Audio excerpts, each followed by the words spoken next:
Hello friends and welcome. Today we're going to be talking about who I think are the best supports in the game right now for the position 5 role, but best in air quotes since the game is still being figured out. And if you want to check out my last video, that will provide more explanation on what I think the support meta is, and that kind of defines what we're looking for in this video, and I'll try not to repeat myself too much.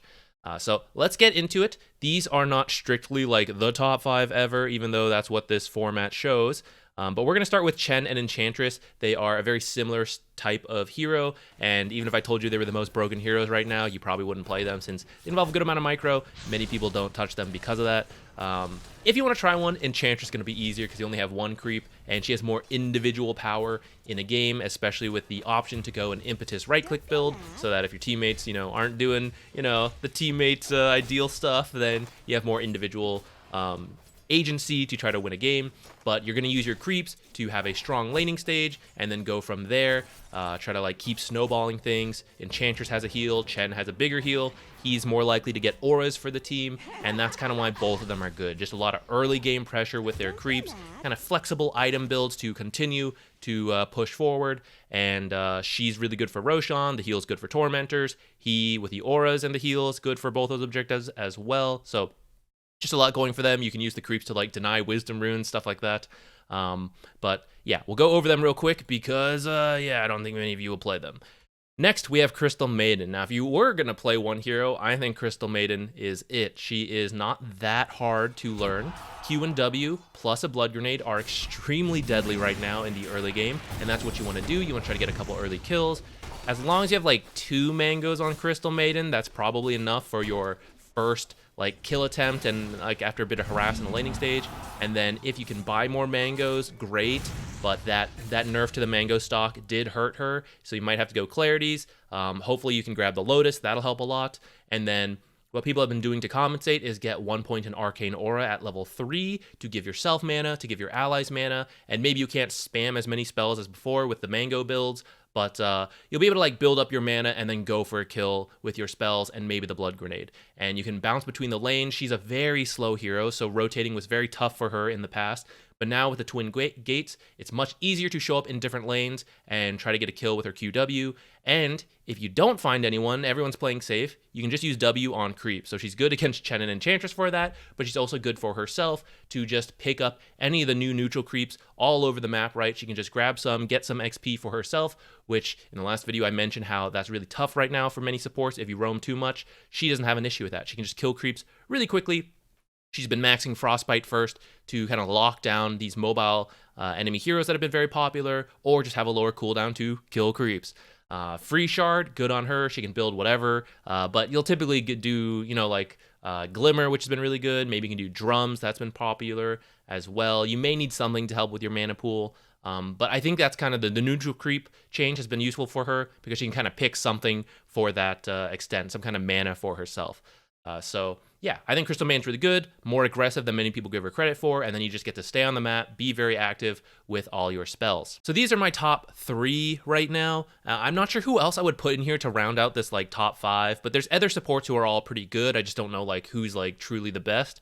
So let's just run through them quickly. Lich, I think for similar reasons to Crystal Maiden's pretty good. Strong spells in the laning stage to get kills. Also a slower hero who had trouble rotating, but the Twin Gates help him to do that. The fear that he has on his third ability got changed this patch, so it works on creeps. So in some games, I've even been maxing it against mobile enemy heroes, and then that way either I have good lockdown to control those mobile heroes for my team to kill them, and when I don't find those heroes, I can just kill random creeps here and there to continue to get levels for myself. The ult, very strong in team fights. The shard, also pretty good in case you get that for free. Oh, you also drain mana with his E, so you can't help your team, but at least you yourself can keep your mana kind of up so you can keep being active. So I like Lich a lot right now. Disruptor, if you're having a good lane, feels good, but kind of same issue as before. If you have a bad lane, then it feels awkward. But Disruptor's really good at all these early team fights. If he has a decent to good game, you're constantly glimpsing people around, strong ultimate, not too mana extensive, so you can stay active. So overall pretty good. Shard, I don't know. I haven't seen enough of the Shard to know how good it feels to get that for free. Oracle, I think, got buffed pretty well. I think I would put Oracle in the top 5, except for the fact that Oracle is a save hero, so depending on your bracket, that might be a little awkward. But if you're at a mid to high tier bracket, I think Oracle's really strong. Laning stage is much better than many people expect due to the good right clicks, and then combined with the burst from your Q and your E. Q is an actual root, Fortune's End, whereas most save supports don't really have that aggressive potential. You do have a root, so after a decent laning stage and you rotate between lanes, you can actually like root people from trees and set up aggressive plays.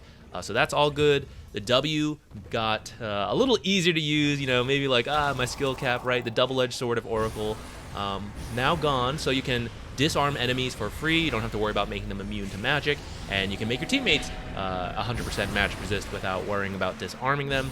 That is just generally good, but also added value for tormentors who reflect magic damage. So now it's much easier for you to take them, either for yourself as a squishy support, you make yourself not take damage, and anyone who does take damage, you can heal them up with your spells after the fact. And then just, the ults, it's still good to save teammates, lots of healing to stay active. So yeah, I think Oracle's really good. Oh, and the Shard, if you do get that for free, very powerful. And it reduces enemy healing. Healing very popular right now. So if you use that in team fights, you are helping your team while hurting the enemy team. So I think it's a really good Shard. So I've liked Oracle a lot when I see him in games. You know what, I'm going to do it. Oracle in the top 5. Io, very good in the laning stage due to his increased regen to allies, whereas everyone else got that stock limit on consumables, so he's really helping his lane partners, and then you can rotate around the map really well with relocate. But pub game Io, so the lower you are in MMR, Io's kind of iffy, but the higher up you go, I think he's really good.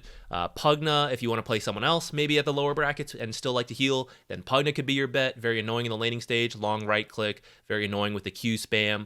W, very creative uses there.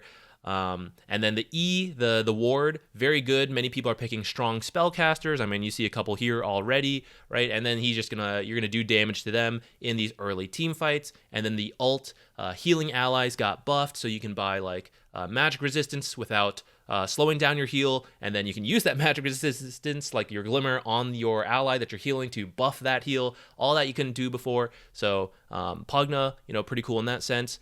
I haven't seen too much Omni Knight myself. I've heard good stories from people in my chat, stuff like that. His win rate seems fine.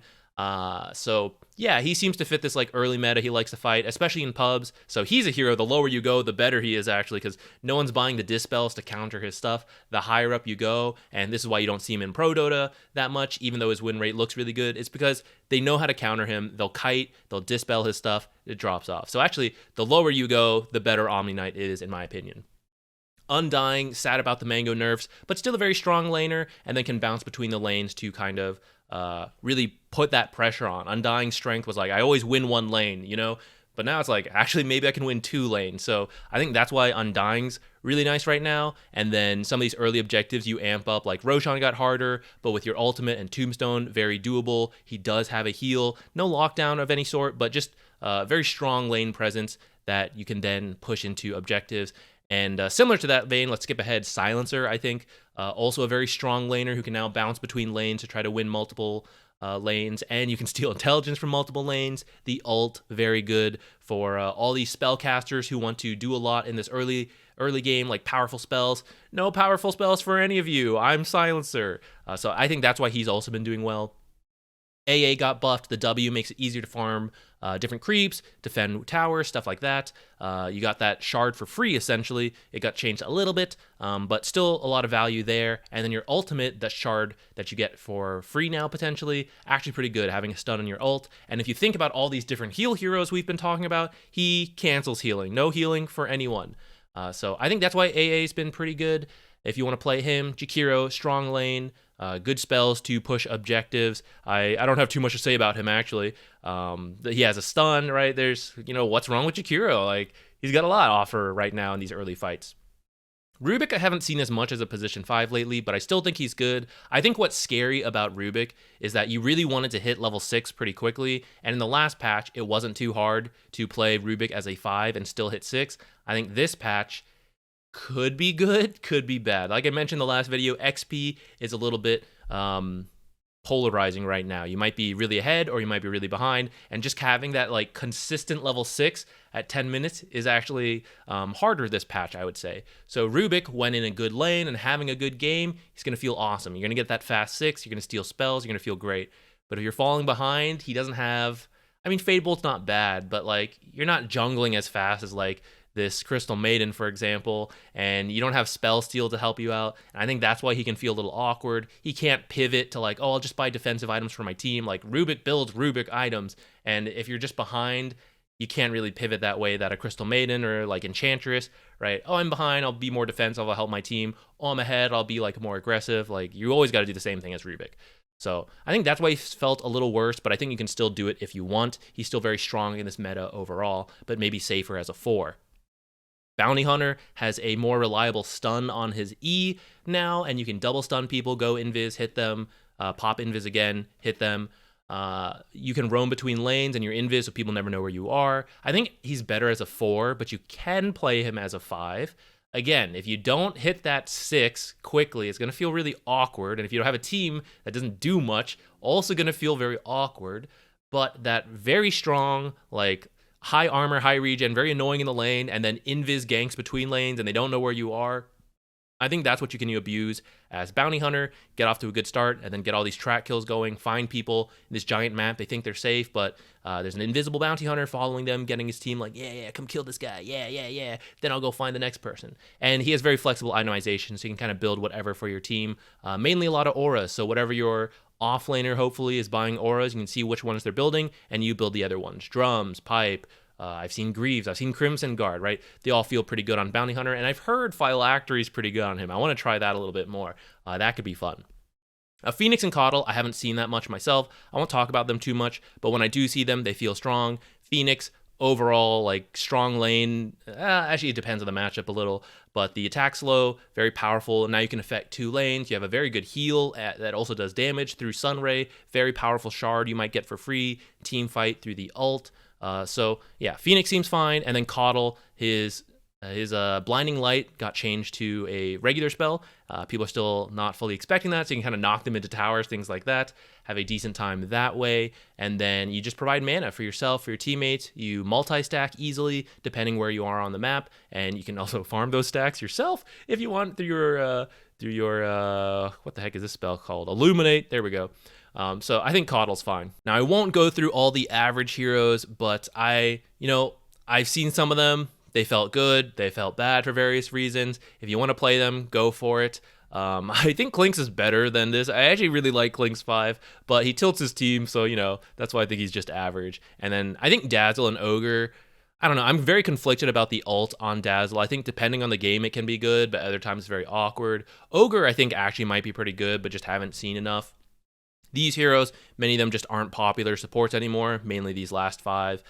Shadow Demon I haven't seen enough. Maybe he could go up. Venge and Lion just don't feel good enough. They don't do enough damage with their spells. And then like your offlaners tend to be aura builders right now. So it's like if you show up for a gank and like your spells aren't that good, like it's just awkward compared to some of these. Like you show up and you're like, oh shit, 2 spells from Lich, that's really scary. 2 spells from Crystal Maiden, that's really scary. It's like, okay, stun and hex, but I barely took 100 damage from both of that. And so unless your offlane and your 4 support can do the rest, then it feels weird. And same with Venge. Her stun, her negative armor, like magic damage early game feels like a bit more popular right now. Not that there isn't a lot of physical damage, but that tends to be a little later on. And so if her early game trying to like reduce armor and like no one's really making advantage of that, then it feels kind of weird. All right, that is it. Just a quick overview of who I think is generally good or not so good right now. Maybe we could go into more detail on some of this stuff, but I do want to see how the patch plays out a little bit more. Plus, I kind of think there's going to be a patch after the major, so that might change some of this again. So thank you for watching. Let me know if you think people should move up and down. I'd love to hear it. I will see you in another video. Position 4s will be next.